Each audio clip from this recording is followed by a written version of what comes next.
Hi, my name's Phil. I like talking about politics. And in this weekly look at how the Brexit media is spinning things, I'm actually going to take a look at an opinion piece published in the Telegraph, but written by someone who is outside the organisation, as far as I can tell, and is an expert.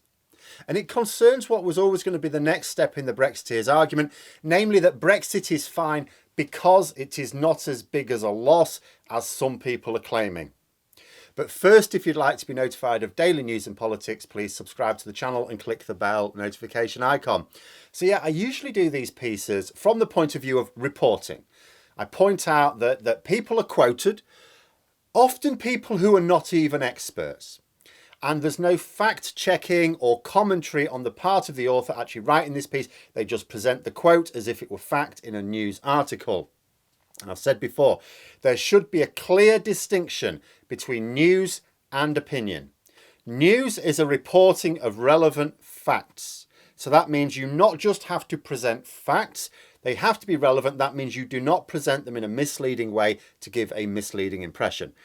You know, it is not the fake balance of the BBC of a no man's land between fact and fantasy, nor is it the even more biased position of much of the print media of asking what some partisan ignoramus thinks about a complex issue without any attempt to get expert explanations. The focus of this video is a piece that is clearly comment. It says it's a comment, so it's opinion. It is also a piece written by an economist with some considerable experience, according to his bio. Now, it doesn't stop him being politically biased. I think a lot of people who take an interest in politics will, have some leaning one way or the other. That's fine. But he is an expert. And unless we can detect obvious lies in the piece, and I have to say, I do not, someone who is worth listening to. So this is a very rare occasion when I will say nothing at all wrong with the placement of this article. It is written by an expert. It is clearly labelled as comment, not news. And also, I'm not going to be trying as someone who is not an economist to bang on about, yeah, he says he's an economist, but he's got this wrong, he's got that wrong. He thinks he's an expert, he knows nout. I'm not Nigel Farage. The reason I'm taking a look at this article is because it is an attempt to shift the goalposts, not that it's objectively incorrect in the facts. So consider an objective way of measuring the success or failure of Brexit, because that's ultimately what this is about. Is Brexit a success or a failure? Or in the future, will Brexit be a success or a failure? Because Brexit is a project, as such, it has to be evaluated. You weigh up the advantages and the disadvantages, and then you decide whether on a national basis or an individual basis, was it a net success for either me personally or the country at large? Because I would say either is valid. I'm fine with an individual saying, well, Brexit may have hurt the country at large, but it's benefited me, so I'm glad I voted for it. Okay, you could argue that's a selfish point of view. But the thing is, if everyone who voted for something that actually benefited them, or out of all the choices available, well, fair enough. If lots of voters lost out but didn't turn out to vote, well, then they should have. That's on them. But the thing is, Brexit is not of net benefits to either the country at large or individual voters. It has been good for a very small number of people who profit from, say, investments, mostly those who bet against the British economy, and some politicians who obtain senior positions which would have been otherwise unattainable. Some people may point out that I've benefited, so some commentators as well, perhaps. As well, of course, of those who've benefited from the public contracts for doing little to nothing that came as a result of those otherwise unemployable government ministers. But the ordinary British citizen has not gained a thing. And this economist, Julian Jessup, the economist, he doesn't even try to argue otherwise in the article. That's the thing. His opening pitch was to point at the recent Office for Budgetary Responsibility report.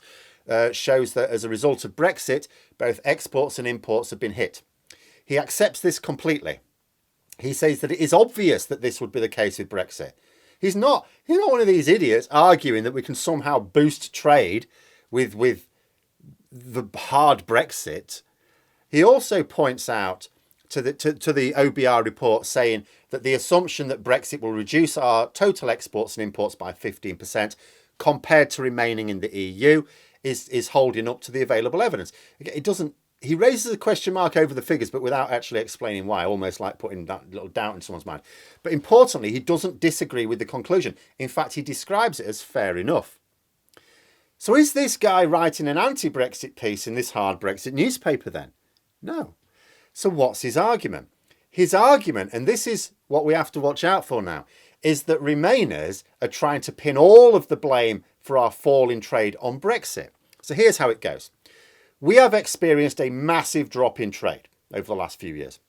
This has been caused by a combination of Brexit, COVID, and our government's handling of both. That's me talking now. That's what I would say here. I'll get back to his pitch in a moment. You could also argue in there a fourth thing, which is sometimes major external effects like the Ukraine war. And I've never said anything else either. Obviously, Brexit is the major factor when you think about it. That is what I'm saying. It is the major factor. It's not the only one. Obviously, Brexit, if you take those individual factors, Brexit is the major factor in Brexit reasons for the drop in trade, of course. Brexit is also the major factor in COVID drop in trade. And you might think, well, that's a bit odd, isn't it? But comparable countries also have and had COVID to deal with, and their economies have bounced back. Mr. Jessup acknowledges that other economies have bounced back, mentions it in his article. And we haven't. So if we're the only advanced economy that hasn't in this area, or even just advanced economy generally, well then Brexit is stifling our recovery from Brexit. Or, from COVID. Or another way to look at it is the issue is clearly internal to Britain. Because if it's not affecting anyone else, it's not a global pandemic issue, it's an us issue. What is that us issue? It's Brexit, obvious enough. Then in terms of government incompetence, well, that was also only possible as a result of Brexit. You could argue, well, we could have had an incompetent government without Brexit. Yeah, not this incompetent. Without Brexit, we would not have had Boris Johnson as Prime Minister. Fact. We would not have had Dominic Raab, Nadine Dorries, Priti Patel or Liz Truss in senior positions. Rishi Sunak may be a senior cabinet minister, but he would not be getting away with this level of mishandling of the economy if it weren't for a deeply entrenched tribalism in British politics brought on by Brexit. Basically, you read this piece, and I'll link it, it's probably behind a paywall though, and what he says is all very reasonable. Like, you read it all and you go, well, pick faults in this, Phil. It's like, well, in terms of what he's saying, no, it's right. It's the conclusions, isn't it? Like I say, he's an expert. I can't argue with him on that level. I'm not. And as far as I can tell, he's not hiding lies behind his expertise, because sometimes people can like try and pull rank. Oh, I'm an expert in this, so what I say goes, well, hang on, you still need to explain it, don't you? But all he is actually doing is pointing out that our trade issues are not entirely down to Brexit. That's it. By the end of the article, that's all he's pointed out. There are other factors. That's what he's saying. Brexit is a factor, but there are other factors as well. Fine, I'm not disagreeing. I've actually not even seen anyone disagree. I'm not saying that there aren't some Remainers or rejoiners now going, oh, it's all Brexit, everything Brexit, Brexit, Brexit. But I've never seen anyone serious saying that. I've gone to pains to point out in the past that there are other factors. I've often tried to say, how can we separate these other factors out? That is not how you judge Brexit to be a success. Has it benefited us? That's how you judge it as a success. So if this economist were to answer a series of questions based on the article, it would go like this. We've lost a lot of trade since Brexit, haven't we? Yes, but not all of that lost trade is down to Brexit. Okay. Is some of that lost trade down to Brexit? Yes. Is the bulk of that lost trade down to Brexit? Yes, probably.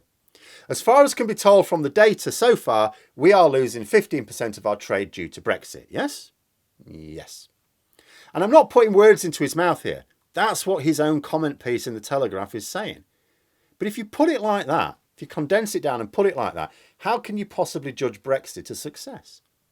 Now, I will point out, in the interest of fairness, because, he does talk towards the end of the piece about taking advantage of the opportunities of Brexit, just like the government, and just like the government doesn't really say what they are in detail. For example, he argues that better management of immigration could shake us out of low pay, low productivity trap. I mean, you can argue that better policies for anything can be of benefit to the economy in some way. And both productivity and pay are, of course, should be the twin foci of any government strategy. but there's not the detail. Without the detail, all this statement is saying is if the government did things better, we would do better out of it. I mean, what? Of course. No one would argue with that, apart from maybe the Prime Minister, who frequently argues that nothing the government does impacts our everyday lives as an excuse for not actually doing anything. Now, I will say I have asked Mr. Jessup if he would like to discuss some of the points made, either, filming it or just via email. But the main reason I want to do this video was, and the point to make sure is that we don't get distracted by invalid arguments. Because here's the thing, the argument being presented is, not all of this is down to Brexit, therefore ignore the Remainers. If you're trying to argue that Brexit is good, it is not enough to say that it could have been worse. It's also not enough to say, but it's not as bad as some people are saying.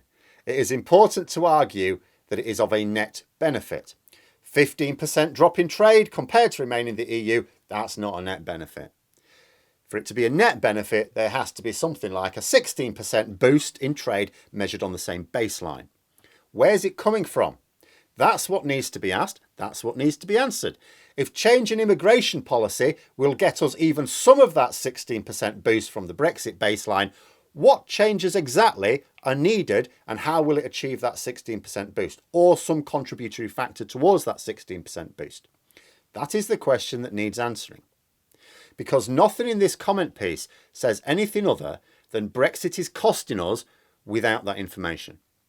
And I get you can argue that we're losing now, but we'll gain over time. In fact, I may even do a video on this later, well, in a few days.